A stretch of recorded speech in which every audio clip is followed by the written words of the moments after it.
Hello everyone, very good morning to all of you. आपका दिन मंगलमय हो। आज के दिन की शुरुआत करते हैं 28 सितंबर 2020 के इम्पोर्टेंट करंट अफेयर के साथ। पूरा वीडियो आपके लिए इम्पोर्टेंट है। पूरे वीडियो के हर क्वेश्चन को बहुत ही ध्यान से देखिएगा और समझने की कोशिश करिएगा। आपके लिए सबसे पहले आज एक अनाउंसमेंट है। अनाउंसमेंट बहुत ध्यान से सुनिए, है क्या? गुड न्यूज है, आज से आपको डेली करंट अफेयर की पीडीएफ मिल जाया करेगी। वीडियो के डिस्क्रिप्शन बॉक्स में मैंने पीडीएफ का लिंक दिया हुआ है, वहां से आप डेली के हिसाब से पीडीएफ डाउनलोड कर सकते हो और जो भी आज के बाद आपको पीडीएफ मिलेगी उन सब में आंसर के साथ आपको पीडीएफ मिलेगी। तो आज जो भी क्वेश्चन हम लोग इस वीडियो में कवर करेंगे उसके आंसर के साथ आपको पीडीएफ डिस्क्रिप्शन बॉक्स के लिंक पे जाके आप लोग वहां से डाउनलोड कर सकते हो। हमारे साथ जितने भी नए एस्पिरेंट जुड़ रहे हैं वो सभी मुझे टेलीग्राम पर भी ज्वाइन कर सकते हैं। मेरे टेलीग्राम पे और भी अनदर टॉपिक से रिलेटेड जो भी मेरी पीडीएफ है वो सारी आपको फ्री ऑफ कॉस्ट मिल जाएंगी और साथ ही साथ दूसरे स्टूडेंट से आप जीएस को लेकर डिस्कशन भी कर सकते हो। और मेरी जितनी भी क्लासेस यूट्यूब पर होती हैं उन सब की शेड्यूलिंग मैं टेलीग्राम पर ही करता हूं। तो आपको टेलीग्राम से मेरी क्लासेस के बारे में भी डेली की अपडेट मिल जाएगी। टेलीग्राम का भी लिंक वीडियो के डिस्क्रिप्शन में दिया हुआ है, वहां से आप ज्वाइन कर सकते हो। चलिए स्टार्ट करते हैं। आज का पहला क्वेश्चन है, under which programme government of India has approved setting up 4 medical device park. आपसे कह रहा है भारत सरकार ने फैसला लिया है कि पूरे हिंदुस्तान में पहले फेज में 4 मेडिकल डिवाइस पार्क की स्थापना करी जाएगी। लेकिन कौन से प्रोग्राम के तहत इन मेडिकल डिवाइस पार्क की स्थापना करी जा रही है? ये प्रोग्राम है मेक इन इंडिया। आपको ध्यान रखना है, मेक इन इंडिया प्रोजेक्ट के तहत मेडिकल डिवाइस पार्क की स्थापना करी जा रही है। वो भी कितने? 4 पार्क की स्थापना करी जाएगी। ये 4 पार्क कहां पर बनेंगे? केरल में, आंध्र प्रदेश में, तेलंगाना में और तमिलनाडु में। यहां पर आपको ध्यान ये रखना है कि पहला मेडिकल डिवाइस पार्क कौन से राज्य में बन रहा है? पहला केरल में बनेगा, त्रिवेंद्रम में, या इसी को तिरुवनंतपुरम के नाम से भी जाना जाता है। तो आपको ध्यान रखना है, पहला मेडिकल डिवाइस पार्क केरल के त्रिवेंद्रम में बनना भी स्टार्ट हो चुका है। उसके बाद आंध्र प्रदेश, तेलंगाना और तमिलनाडु में बनेंगे। Recently, what rank did India got in World Risk Report 2020? अभी हाल ही में एक रिपोर्ट आई है साल 2020 की, जिसको वर्ल्ड रिस्क रिपोर्ट के नाम से जाना जा रहा है। इस वर्ल्ड रिस्क रिपोर्ट 2020 में भारत ने कौन सी रैंक सिक्योर करी है? भारत ने इसमें 89th रैंक सिक्योर करी है। वर्ल्ड रिस्क रिपोर्ट 2020 में टोटल 181 कंट्रीज को लिस्ट किया गया है, या आप हिंदी में बोल सकते हो 181 कंट्रीज को शामिल किया गया है, जिसमें से आपको पहले नंबर पे ध्यान रखना है। पहले नंबर पे, फर्स्ट नंबर पे कौन सा कंट्री रहा? फर्स्ट नंबर पे वनुएत रहा है। वेनुएत, इसको बोलते हैं वनुआत, या फिर वनुआते भी आप बोल सकते हो। ये वेनुएत कहाँ पड़ता है? ये ऑस्ट्रेलिया में पड़ता है, ईस्टर्न ऑस्ट्रेलिया में ये पड़ता है। ऑस्ट्रेलिया की कैपिटल है कैनबरा। और 181 कंट्रीज की लिस्ट में सबसे लास्ट पे कौन है? मतलब 181st रैंक किसकी है? ये है कतर की। तो आपको ये 3 कंट्रीज के नाम ध्यान रखने हैं। नंबर 1 पे वनुआते है, 89th पे इंडिया है, और सबसे लास्ट कौन है? सबसे लास्ट है कतर। अब ये जो वर्ल्ड रिस्क रिपोर्ट 2020 जारी करी गई है, ये किस आधार पर जारी करी गई है? ये इस आधार पर जारी करी गई है कि कौन सा कंट्री जो ये डिजास्टर रिस्क होते हैं, ग्लोबली डिजास्टर रिस्क हैं, जैसे कि अर्थक्वेक हो गया, फ्लड हो गया, स्टॉर्म हो गया, या फिर समुद्र का लेवल कितना बढ़ रहा है, इन सभी के लिए कितना ज्यादा सचेत है, अवेयर है, उस बिहाफ पर इन कंट्रीज को लिस्ट किया जाता है। तो जिसमें भारत ने 89th रैंक सिक्योर करी है। अगला क्वेश्चन है, recently who has been appointed as the brand ambassador of Aakash institutional services limited? Aakash institution educational services limited के अभी हाल ही में नए ब्रांड एम्बेसडर के रूप में किसको अपॉइंट किया गया है? आकाश का नाम तो आप सभी लोग जानते होंगे। आकाश इंस्टीट्यूट बेसिकली मेडिकल एग्जाम की प्रिपरेशन और आईआईटी जेई एग्जाम की प्रिपरेशन के लिए जाना जाता है। तो आकाश इंस्टीट्यूट के अभी हाल ही में नए ब्रांड एम्बेसडर बने हैं Yuvraj Singh. Second one is the correct answer. Yuvraj Singh एक कैंपेन चला रहे हैं आकाश इंस्टीट्यूट के लिए। आकाश इंस्टीट्यूट का एक कैंपेन है जिसका नाम है सक्सेस इज वेटिंग। क्या है?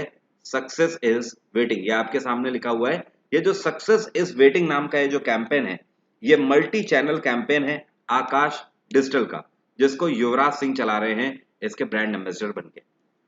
अगला क्वेश्चन है, recently who has been appointed as the brand ambassador of CEAT? CEAT tyres के बारे में आप सभी लोग जानते हो। सीएट टायर्स के अभी हाल ही में ब्रांड एम्बेसडर कौन बने हैं? सीएट टायर्स के ब्रांड एम्बेसडर बनाए गए हैं आमिर खान।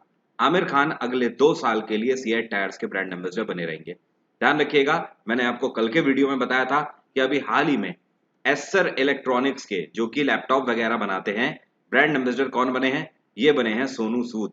तो एसर के ब्रांड एम्बेसडर सोनू सूद, आमिर खान बने हैं सीएट के ब्रांड एम्बेसडर और युवराज सिंह बने हैं आकाश एजुकेशनल सर्विसेज लिमिटेड के। ये तीनों आपको ध्यान रखने हैं, हाल ही में ब्रांड एम्बेसडर बने हैं। अगला क्वेश्चन है, recently which IIT institute has developed an indigenous micro processor जिसका नाम है Moushik for Internet of things devices. आपसे कह रहा है इंटरनेट ऑफ थिंग्स डिवाइसेस के लिए मॉशिक नाम का भारत में ही बना माइक्रो प्रोसेसर किस आईआईटी के द्वारा अभी हाल ही में बनाया गया है? यह है आईआईटी मद्रास। इंडिजिनस का मतलब समझते हैं ना, इंडिजिनस का मतलब भारत में ही निर्मित। तो ये जो प्रोसेसर बनाया गया है इसका नाम है मॉसिक। मॉसिक किसने बनाया है? आईआईटी मद्रास ने बनाया है। पूर्णतः यह भारत में बना हुआ प्रोसेसर है। अब ये प्रोसेसर किस काम में आएगा? इस प्रोसेसर को बनाया गया है बेसिकली इंटरनेट से जुड़ी हुई जो डिवाइसेस हैं उन सभी को ऑपरेट करने के लिए। इंटरनेट से जुड़ी हुई कई सारी डिवाइसेस होती है जिसको लाइक अगर मैं बात करूं जैसे राउटर हो गया, ठीक है, और मॉडेम का यूज किया जाता है। तो इंटरनेट से जुड़ी हुई जितनी भी हाईटेक डिवाइसेस हैं उन सभी में मॉशिक नाम के इस माइक्रो प्रोसेसर का यूज किया जाएगा जिसको आईआईटी मद्रास के द्वारा अभी हाल ही में बनाया गया है। Recently who launched URISE portal for student empowerment. अभी हाल ही में स्टूडेंट के वेलफेयर के लिए यूराइज नाम का ये जो पोर्टल है या आप बोल सकते हो वेबसाइट है, ये किसके द्वारा लॉन्च करी गई है? इसको लॉन्च किया गया है उत्तर प्रदेश के चीफ मिनिस्टर योगी आदित्यनाथ के द्वारा। योगी आदित्यनाथ ने यूराइज पोर्टल ये जो लॉन्च किया है ये स्टूडेंट के वेलफेयर के लिए लॉन्च किया गया है। उत्तर प्रदेश के जितने भी स्टूडेंट हैं वो सब इसका लाभ उठा सकते हैं। एक तरीके से ये जो पोर्टल लॉन्च किया गया है ये करियर काउंसिल के लिए लॉन्च किया गया है। करियर काउंसलिंग ये स्टूडेंट्स की करेगा। मतलब कहने का कि 12th करने के बाद वो स्टूडेंट जिनको प्रॉपर पता नहीं कि कहाँ वो करियर बना सकते हैं या फिर उनकी एबिलिटी के हिसाब से कौन सा करियर उनके लिए सही होगा, तो ये जो यू राइज पोर्टल है ये उनकी मदद करेगा, उनको एडवाइस करेगा कि वो क्या कर सकते हैं आगे अपने करियर में। अगर यू राइज पोर्टल की बात करें तो यू राइज पोर्टल की को डेवलप किसके द्वारा किया गया है? तो ध्यान रखना है इसको डेवलप किया गया है doctor APJ Abdul Kalam technical university के द्वारा। Doctor APJ Abdul Kalam technical university कहाँ है? ये है लखनऊ।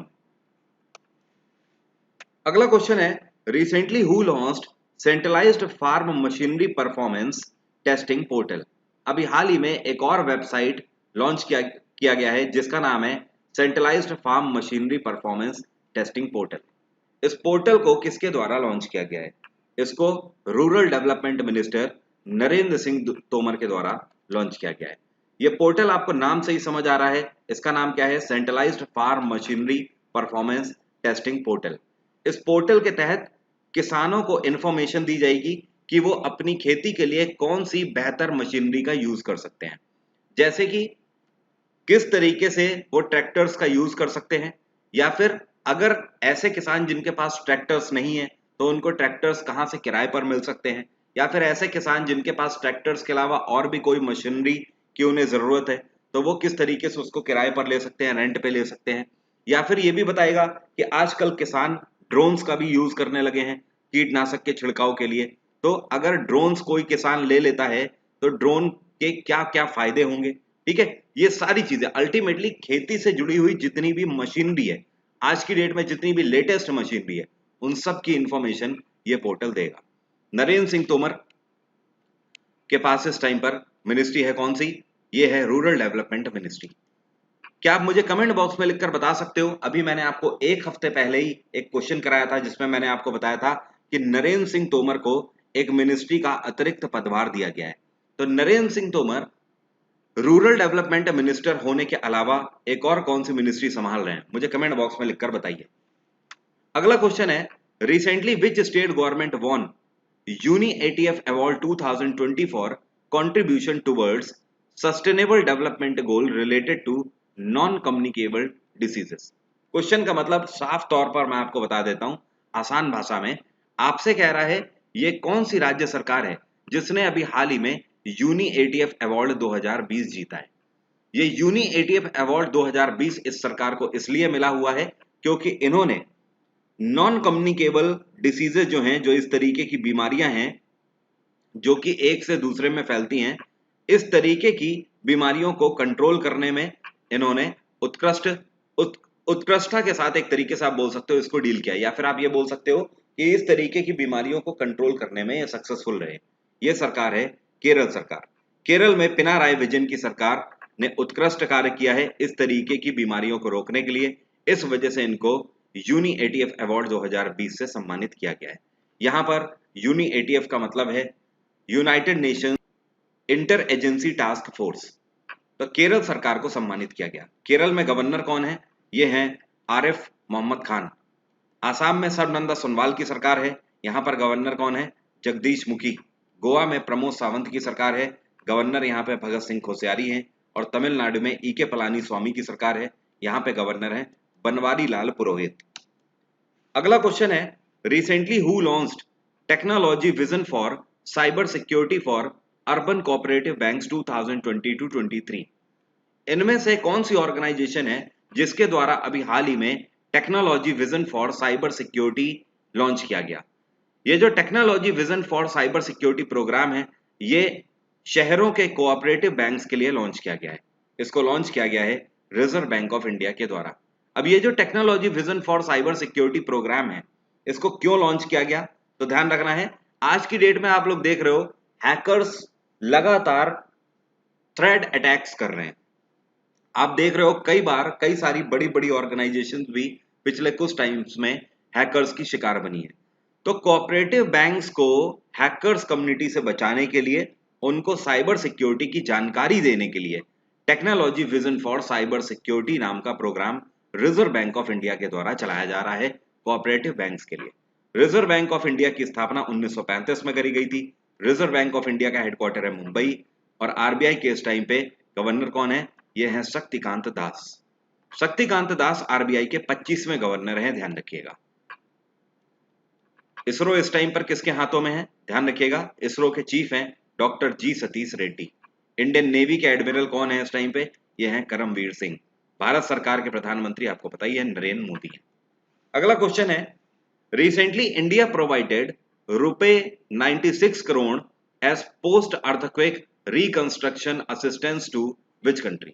अभी हाल ही में भारत सरकार के द्वारा 96 करोड़ की धनराशि कौन से देश को दी गई है अर्थक्वेक के में हुए नुकसान के बाद की भरपाई के लिए? ये नेपाल को दिए गए हैं भारत सरकार की तरफ से पैसे। आपको पता है 4 साल पहले नेपाल में जो अर्थक्वेक आया था, उस टाइम पर भारत सरकार के द्वारा प्रॉमिस किया गया था नेपाल सरकार को, उसी बिहाफ पर उस टाइम पहले मैंने आपको बताया था कि भारत सरकार वहां पर कई मंदिरों का निर्माण भी कर रही है। भारत सरकार जो 4 साल पहले अर्थक्वेक आया था, कई स्कूल जो ढह गए थे उनका भी निर्माण कर रही है। और अब भारत सरकार ने वित्तीय सहायता भी दी है 96 करोड़ की नेपाल को। नेपाल के इस टाइम पे प्रधानमंत्री हैं कागड़ा प्रसाद शर्मा ओली। नेपाल में गवर्नर कौन है? विद्या देवी भंडारी।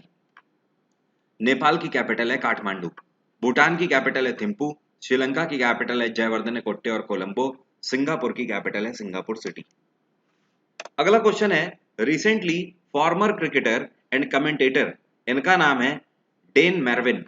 अभी हाल ही में डेन मैरविन का निधन हो गया। He was from which country? कौन से देश के खिलाड़ी थे ये खिलाड़ी थे ऑस्ट्रेलिया के। तो ऑस्ट्रेलिया के क्रिकेटर डेन मैरविन का निधन हो गया। अब ये नहीं रहे। 59 की उम्र में इनका निधन हुआ है। इनका निधन किस वजह से हुआ है तो आपको बता दूं, इनको कार्डियक अरेस्ट हुआ था जिसकी वजह से इनका निधन हो गया।